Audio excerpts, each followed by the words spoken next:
Hello guys, welcome to share बाजार। आगे मैं प्रशांत सर से इंडिविजुअल कॉल से बातचीत करूंगा, लेकिन एक इंपॉर्टेंट अपडेट स्क्रीन के निचले भाग पर है। कल से रक्षा मंत्री 4 दिन के यूएस दौरे पर जा रहे हैं और एचएएल के लिए रक्षा मंत्री का जो यूएस दौरा है वो काफ़ी अहम है। क्या है पूरी डिटेल्स पे बातचीत कर लेते हैं। पहले लक्ष्मण जी हमारे साथ मौजूद भी हैं। तो लक्ष्मण जी, जिस तरह की सिचुएशंस बन रही हैं, पीएम का यूक्रेन का दौरा और रक्षा मंत्री की तरफ से अभी यूएस का दौरा, कैसे मान के चले अपनी डिफेंस कंपनियों के लिए, ना केवल एचएएल बल्कि सारी कंपनियों के लिए? देखिए, दरअसल पीएम का यूक्रेन का दौरा रणनीतिक लिहाज से काफ़ी महत्वपूर्ण है, जो उनके बयान आए हैं उसके लिहाज से। लेकिन रक्षा मंत्री का यूएस का दौरा अपने रक्षा सौदे के लिहाज से काफ़ी ज़्यादा महत्वपूर्ण है। डिफेंस मैन्युफैक्चरिंग में आत्मनिर्भर बनने की तरफ जो सरकार की कोशिश है उसके लिहाज से महत्वपूर्ण है।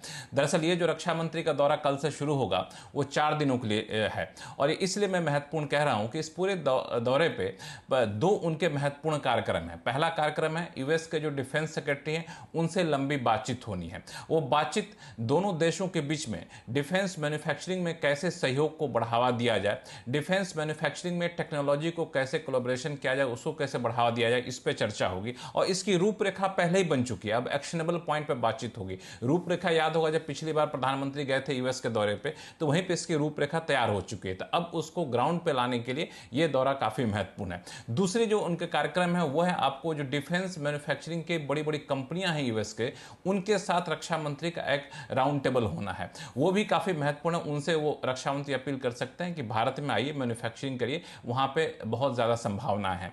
दो जो डील या कह सकते हैं बातचीत हुई थी, करार हुआ था, जो उसको और स्पीड अप करने के लिए, उसमें तेजी लाने के लिए रक्षा मंत्री यहां पे अपने इस दौरे के दौरान जोर दे सकते हैं। उसमें से एक डील आपको याद होगा कि जीई और एचएएल के बीच में हुआ था, जहां पे भारत में जेट इंजन के मैन्युफैक्चरिंग के लिए करार हुआ था, उसको कैसे आपको ग्राउंड पे लाना है, इस पे बातचीत होगी। वह एचएएल के लिए एलसीए MK2 फाइटर जेट बनना था, और एक जो एचएएल का जेट फाइटर तेजस मार्क 1A का इंजन आना है, उसको जल्दी से लाया जाए। इस